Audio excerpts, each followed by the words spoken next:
Le système judiciaire a vu au Togo s'étioler d'une bonne partie de son indépendance. L'image de la justice au Togo est souvent écornée. Et vous le savez très bien avec moi, pas des allégations de corruption en son sein. La justice togolaise est minée sérieusement. Libérons Jean-Paul Omoulou. Et après, que faire pour éviter nos nombreuses erreurs stratégiques du passé à l'avenir? Il faut absolument, au risque de substituer le totalitarisme des Yadéma par un autre aussi ignoble, n'est-ce pas? Je suis Nouveau Trini, bienvenue sur ma plateforme. Et je salue dans l'allégresse la diaspora du Fort des Madames, c'est-à-dire Royaume de Fort, ma façon de nommer l'actuel Togo pour sa redécouverte de l'intérêt commun, voire national. Ce faisant, sort de son indifférence, torpeur et léthargie avérée. Est-il permis de nous demander pourquoi et comment nous sommes arrivés à ce point? Moi, je dis oui. Partant de 1958, est-il besoin de rappeler l'existence et l'omniprésence d'un fer de lance ou l'avant-garde de notre indépendance politique? Qu'est-il devenu? Bien simple. Le fer de lance ou avant-garde, constitué de jeunes et moins jeunes Togolais et Togolaises, aussi bien à l'intérieur qu'à l'extérieur, ont été laborieusement décimés ou contraints à l'exil forcé ou volontaire pour la plupart. La gouvernance gérontocratique, c'est-à-dire selon le droit d'aînesse à l'africaine du parti unique, le comité de l'unité togolaise, CUT, s'en est chargé. L'aile intérieure de ce fer de lance, presque tout jeté en prison. Ceux ou celles qui ont survécu à la torture n'ont été libérés qu'après le 13 janvier 1963, date du premier coup d'État en Afrique francophone. Ce fut une erreur stratégique du CUT et du père de la nation. Nous en parlons peu, ou presque pas. Cette défaillance a eu la conséquence directe suivante. Au premier coup de semonce à la résidence du premier président Sylvanus Olympio, il n'y avait plus personne pour voler à son secours.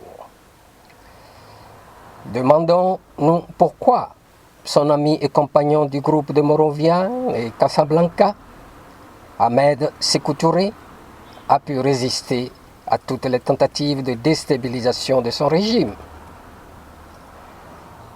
L'intérêt commun ou national a volé en éclats en seulement 2 à 3 ans de gouvernance régressive à l'intérieur du pays par le parti CUT. Et cela lui a coûté très cher. Le premier acte du deuxième régime de Nicolas Grunitzky fut de libérer des détenus politiques qui avaient survécu à la torture et dont certains, aveugles ou sourds, sont demeurés sans aucune aide, indemnisation ou réparation. Cette très triste réalité d'abandon a conduit à la méfiance, à la désaffection, au désintérêt, à l'indifférence d'eux pour la cause commune. Le sauve qui peut s'était installé et plus tard bien incrusté par l'activisme et les soutiens opportunistes, carriéristes et ou affairistes de nos élites intellectuelles, surtout dès 1967. Ils ont aidé le sergent-chef à fonder ce Rassemblement du peuple togolais, RPT, le deuxième parti unique de notre histoire, qui, à son cinquantenaire, s'est mué en RPT Unir avec le fils du blanc bonnet, bonnet blanc. Nous connaissons tous ce qui est advenu de nos fameux dits intellos, dont des énarques. Ceux et celles des patriotes qui avaient prédit la duvalierisation ou laïcisation du régime du père ont été pourchassés ou réduits au silence par leurs sbires, c'est-à-dire hommes de main et taupes, des intellectuels faussaires et ou mercenaires de la trempe de Nac Viré et bien d'autres encore. Cette situation démobilisante et effrayante perdure. Les gars, avez-vous vu ce qui est arrivé à Jean-Paul Omoulou? Prudence et vigilance permanente, s'il vous plaît.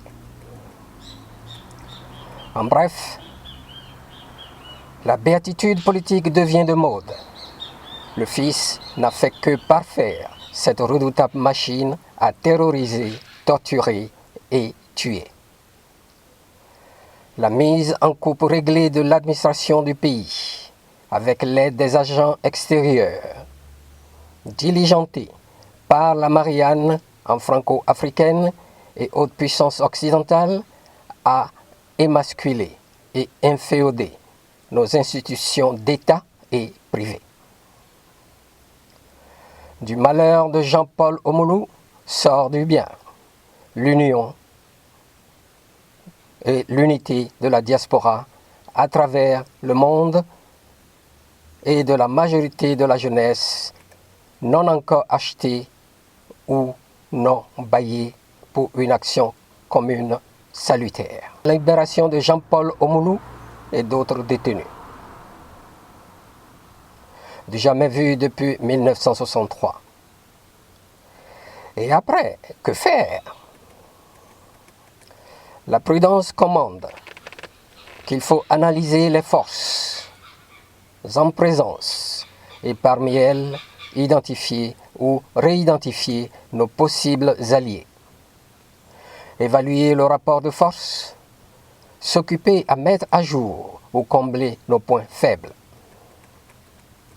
Quels sont-ils à l'heure actuelle? Le centre de gravité de cette action de libération de Jean-Paul Omoulou et autres détenus est hors du territoire national. Manque de fonds, c'est-à-dire le nerf de la guerre, donc à constituer avec une transparence durable. Manque d'objectifs clairs pour après la libération de Jean-Paul Omoulou et la centaine de détenus politiques.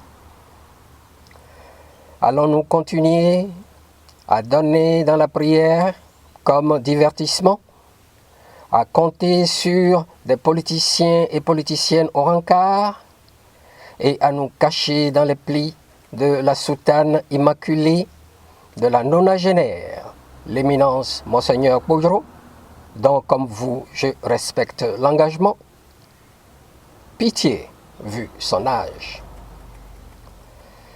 Ce combat que nous menons ne peut se gagner qu'à l'intérieur du pays, d'où l'urgente assistance financière et ou d'autres pour l'intensification du travail d'éveil de conscience sur tous les plans, politiques, économiques, social, etc. Ayons ou définissons une vision et mission claire post-dictature et, en profil bas, y travailler sans relâche en vue d'établir ou de créer un rapport de force déterminant, décisif en notre faveur. Pensons un peu à ce qui se passe au Burkina, Mali, Guinée, Sénégal et ailleurs, où l'omnipuissance de la France africaine titube ou chancelle sérieusement. Aura-t-il été possible, sans un long et patriotique travail d'éveil des consciences et d'éducation préalable, dans l'union de toutes les forces de changement ou de progrès? Enfin, cessons de rêver de l'apport décisif de l'élite militaire, religieuse, judiciaire, des affaires ou transnationales, dans la mesure où les FAT ne sont que de noms, c'est-à-dire une redoutable milice familiale, et respectivement tous les autres endorment nos consciences et où trouvent leur bon compte dans la béatitude politique régnante depuis 1963. Chers auditeurs et auditrices, qu'en pensez-vous? Le Fils et sa mafia étant ici-bas pour durer, attendons-nous au pire avec ces femmes de chambre et ou de compagnie récemment promues aux affaires dites nationales. Préparons aussi l'après-libération de Jean-Paul Omoulou dans l'unité, en objectif et le respect de nos diversités d'organisations de masse. À bon entendeur, salut. Merci de votre attention. Abonnez-vous et partagez.